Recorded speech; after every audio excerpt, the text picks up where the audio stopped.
Welcome back. Great to see you here. In this segment, we're going to talk about application. But before we do that, I want to do a brief overview of what we just discussed, as some of what we talked about will roll into this process as well. Now, applying the future requires that we take what we've uncovered, what we've found, and we put it into a process that makes sense so we can start taking action.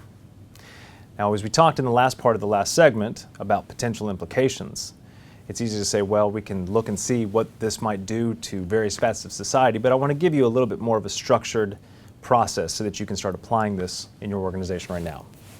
Now, there are several ways that we can approach this, but I'm going to give us the most traditional and easy process, and that is to follow the STEEP categories. And STEEP stands for social, technological, economic, environmental, and political. Now, I'm going to break down each of these here and give you some questions that you can ask yourself and your team as you start to examine the critical question and the information that you found in order to better understand the implications that it might have. Now, when we look at an existing technology or a shift or a potential shift, in order to better understand its real impact or implications that it may have on our future, we have to say and look at how it's going to affect multiple facets of society. So the STEEP categories are the way that we're going to do that. Let's start with social. When we talk about a social category, looking at social implications, we want to look at things that revolve around family or arts and entertainment and leisure, the way that we operate as a community, the way that we spend time together, how we're connecting. These are the questions we want to ask. So if we go back to something, say, like robotics or artificial intelligence or drones or you name it, the question we may want to ask is, how might the surge in robotics and the use of robotics in the workforce impact the way that we as a family interact or the roles in which we as family members play? We may also want to say, what ways does robotics and the rise of robotics and artificial intelligence impact the way that we create art or the way that we express ourselves? Or how does this impact leisure activities? What new activities does it create and what old activities does it make null and void? These are the types of questions that you have to ask yourself. Now, for many, it's, what does robotics have to do with family? If you're not asking that question, you're not asking the right question. This is how you get to the heart of what the future may actually look like. And those that are strategic and those that are disrupting your industry and other industries are the ones that are asking these types of questions. So this is the social category. Look at how it's going to impact family, community, the way they communicate with each other, arts, leisure, and entertainment. Now we want to move on to technology. Now, for many people, when they think about the future, they're only thinking about technology, and this, of course, is a major mistake. Technology is just one component of what's going on in our world. For many, the idea is that technology drives social change. Now, you may disagree with me on this, but I couldn't disagree more that technology is driven by social change, not the other way around. So to understand the impact that a certain technology or a social event or some type of shift in society, maybe it's demographic, will have on technology, we have to ask very specific questions. Questions that focus on how might this impact, say, transportation? How might robotics, artificial intelligence impact transportation, the way that we get from point A to point B? How might robotics and artificial intelligence impact the way that we communicate with each other? How might it impact the way that we consume media or create media? It's asking questions like that. This is the technology part. The next part of this is to look at the economic impact that a potential trend, issue, or event may have. So again, robotics and artificial intelligence are easy, so we'll just throw out those. So when most people think about economics, they think about jobs. They think about Wall Street. But for us, we need to look beyond that. We need to say, how might this impact the workforce in general? How might this impact discretionary income? Robotics, artificial intelligence, discretionary income. You have to ask these types of questions.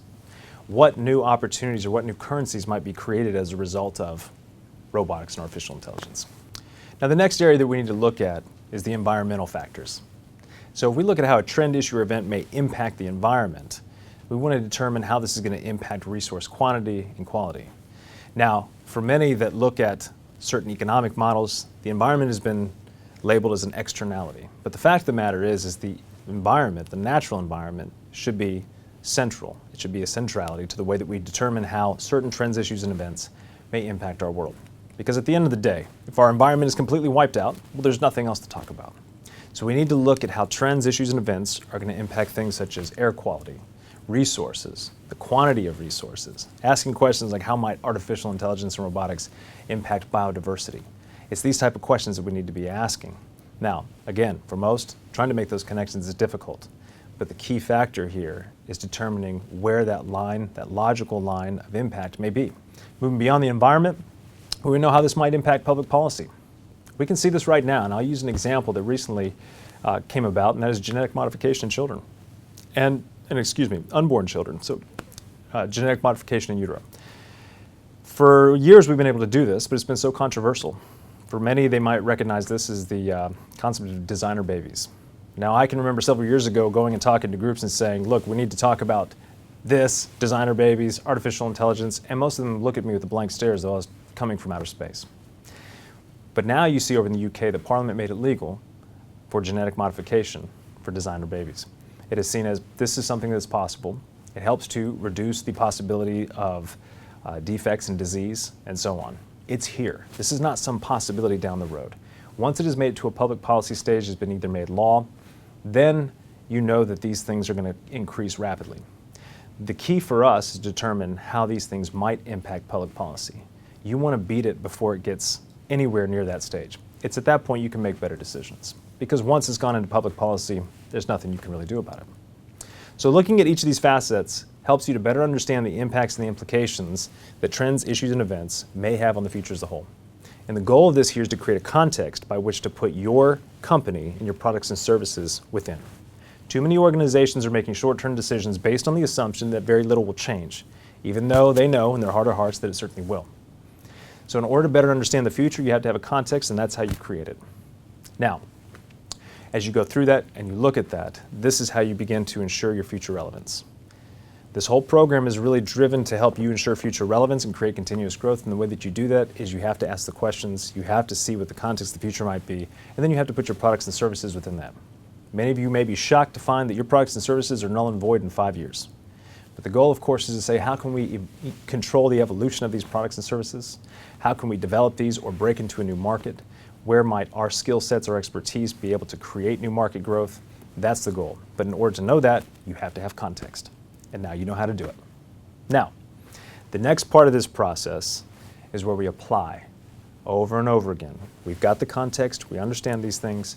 Now we need to determine what is of greatest importance. For many people that I work with, when we go through this process, we have these very strategic moments in these sessions. They get overwhelmed with everything that we're uncovering, and they don't know what to do. Most of them just want to put their heads down and go to sleep. The good news is that you don't have to actually do that. Our goal here is not to know everything. It's to identify what's critical.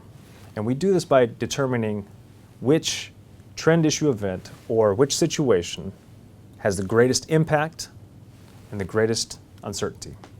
Now, for most people and most organizations, they may look at strategic decisions as what has the greatest potential impact and then what has the greatest potential or what has the greatest certainty, because we want to deal with what we know is going to happen.